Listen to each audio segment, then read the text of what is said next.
नमस्ते बच्चों। आज हम आपके लिए आए हैं हिंदी रीडर यानी कि हिंदी का जो पाठ्य पुस्तक है उसके विषय में आपको पढ़ाने के लिए।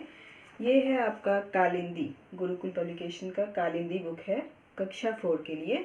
इसका हम आज पढ़ेंगे पहला पाठ। इससे पहले हमने आपको व्याकरण पढ़ाया और भी एक मैम आपको व्याकरण पढ़ा रही हैं, तो आज हमने सोचा कि क्यों ना रीडर बुक पढ़ाया जाए।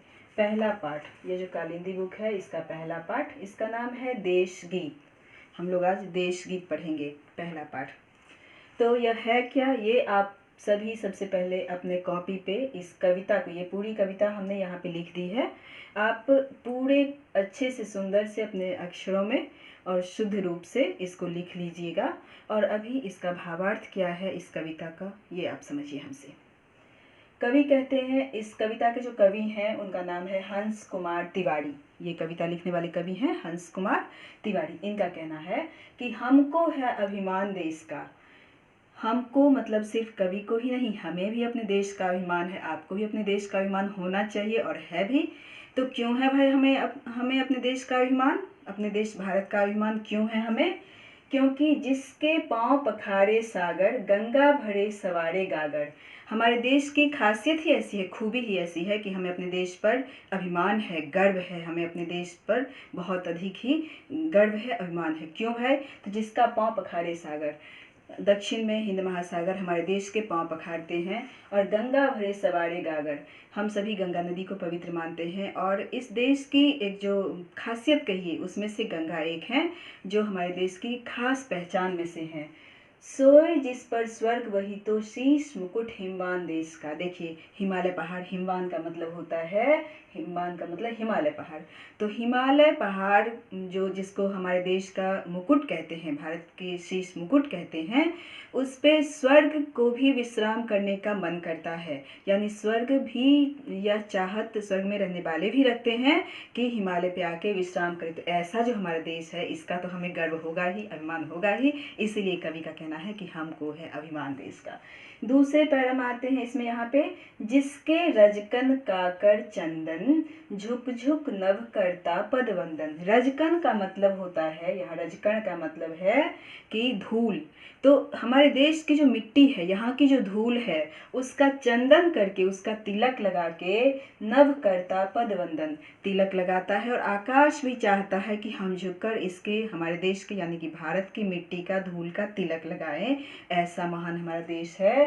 कली कली के प्राण खोलता, स्वर्ण रश्मि का गान देश का। इतना ही नहीं, कली कली का प्राण खोलता, फूल का खिलना आप सबको पता है। आज देखते हैं कली किसी पेड़ में, आपके यहाँ भी बगीचे में फूल के पौधे होंगे, आज उसमें कली देखते हैं गुलाब के या किसी और भी फूल के, और कल उसको खिला हुआ देखते हैं। तो ये कैसे होता है? रात में आप सोए होते हैं और फूल, कली से फूल बन जाता है। तो ये कैसे होता है? यही कवि का कहना है कि कली कली के प्राण खोलता, स्वर्ण रश्मि का ज्ञान देश का। स्वर्ण रश्मि का मतलब होता है सुनहरी किरणें। तो सुनहरी किरणें, सूर्य की जो सुनहरी किरणें हैं वो सबसे पहले हमारे देश में पड़ती है, और वो किरणें स्वर्ण, हर कली कली के जो है प्राण खोलता, हर कली कली में प्राण डालता है, उसको जो है फूल बनाता है, हर पंखुड़ी को खोलता है। और ऐसा जो हमारा देश है इसका हमें अभिमान है। कोटि बाहु में शक्ति इसी की, कोटि का मतलब होता है करोड़।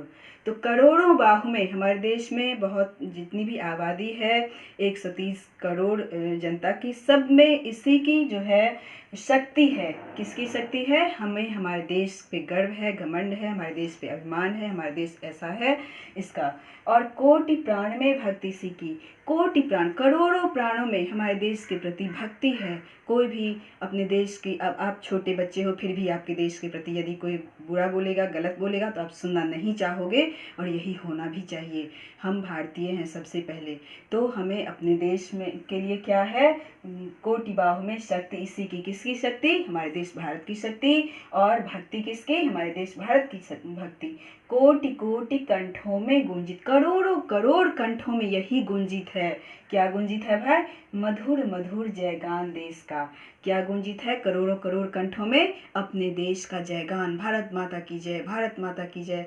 सभी को ये दो शब्द बोल के कितना अच्छा लगता है, क्या सुकून मिलता है, क्या आनंद मिलता है, कि हम आप सभी जानते हैं इस बात रात को।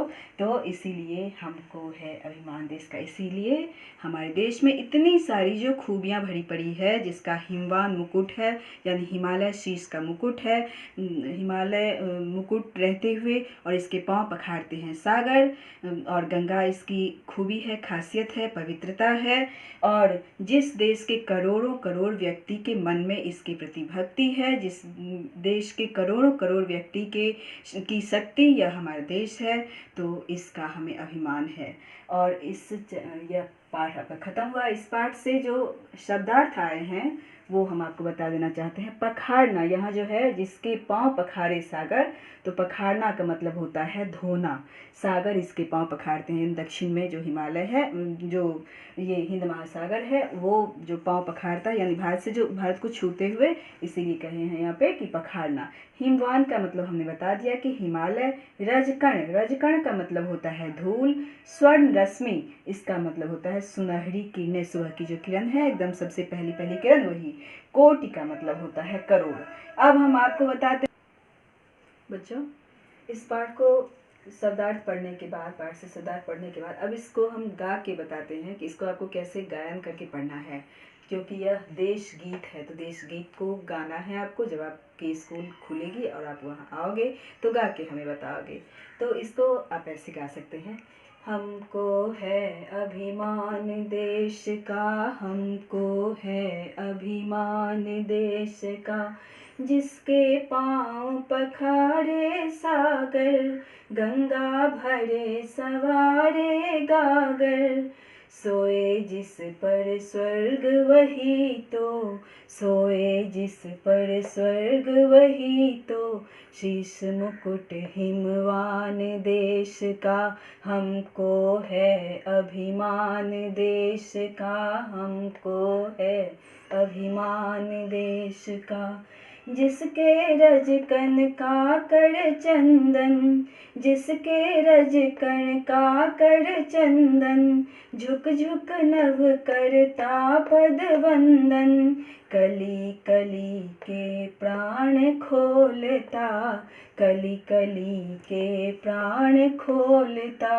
स्वर्ण रश्मि का गान देश का, हमको है अभिमान देश का, कोटि बाहु में शक्ति सी की, कोटि प्राण में भक्ति सी की, कोटि प्राण में भक्ति सी की, कोटि कोटि कंठों में गुंजित, कोटि कोटि कंठों में गुंजित, मधुर मधुर जय गान देश का, हमको है अभिमान देश का, हमको है अभिमान देश का। और इस तरह से आप अभ्यास करोगे। और देखिए, यह जो कविता है, देश गीत है, इसको लिखने वाले हमने बताया था कवि हैं हंस कुमार तिवारी। ये कवि भी हैं, नाटककार भी हैं और कथाकार भी हैं। इनका जन्म, इनके बारे में कुछ बता दूं, इनका जन्म 15 अगस्त 1918 को बंगाल में हुआ था। इनकी प्रसिद्ध रचनाएं हैं प्रथम प्रतिश्रुति, रिमझिम, मकड़ी मर गई आदि आदि। तो ये पाठ इस तरह से खत्म हुआ। अगले वीडियो में हम इस पाठ से संबंधित प्रश्नोत्तर आपके लिए लेकर आएंगे। तब तक के लिए पढ़ते रहिए, इसको याद कीजिए, खुश रहिए, स्वस्थ रहिए। नमस्ते।